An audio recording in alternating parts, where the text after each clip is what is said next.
Joe Shoemaker is an amazing guy. He's a father, a lover of the Grateful Dead, a political junkie, and he's known to play a little guitar.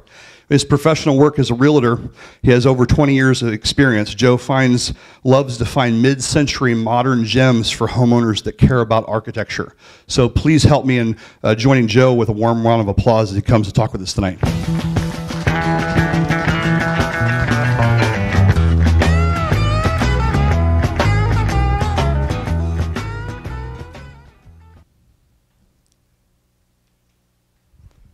Thank you, Robbie. Thanks, Chris. There's been a murder on Mass Ave that most of you probably haven't heard about. It's not a person that got killed. It's a building full of people. It's a horrible case of architorture. Barton Tower was designed in 1967, built in about 1968, designed by Evans Wolin, an Indiana native, studied at Yale with Philip Johnson. He also designed Clues Hall. Designed this building initially as housing for elderly folks. It was the first high-rise tower in the city for elderly folks. We were the only city of our size that did not have one of these towers. It's built in a particular style we would call brutalism. Brut means concrete in French, so it actually reflects the structure of the building and the material that was used to build it. Some people know this building, love it. A lot of people really love the building. There are those among us, though, who actually hate this building. I've moved. I used to hate this building. I've grown to love this building. There's nobody that I know that's indifferent about this building.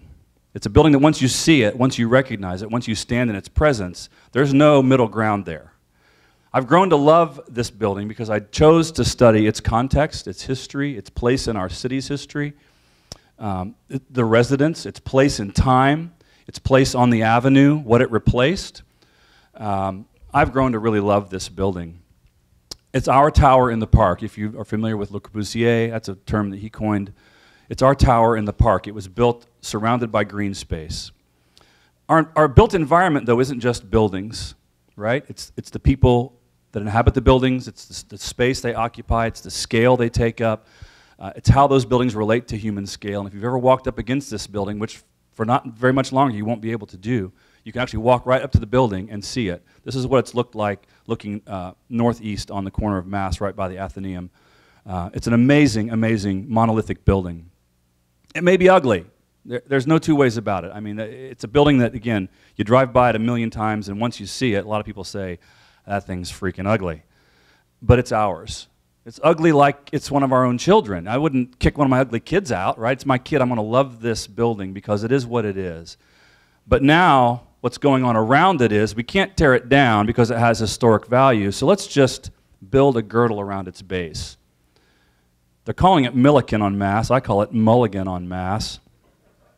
This horrible suburban architorture that has no value whatsoever. It's ugly in its own way because it's unimportant. That building used to have the most amazing way that it joined the ground. You could literally walk up to the edge of the building and it came out of the ground like a monolith. But what's going on around it is bland, unremarkable, disrespectful, not just to the building and its history, but to the occupants. Look at this. The first 6 or 7 floors of occupants will now look out, instead of green space, they'll look out at a brick wall.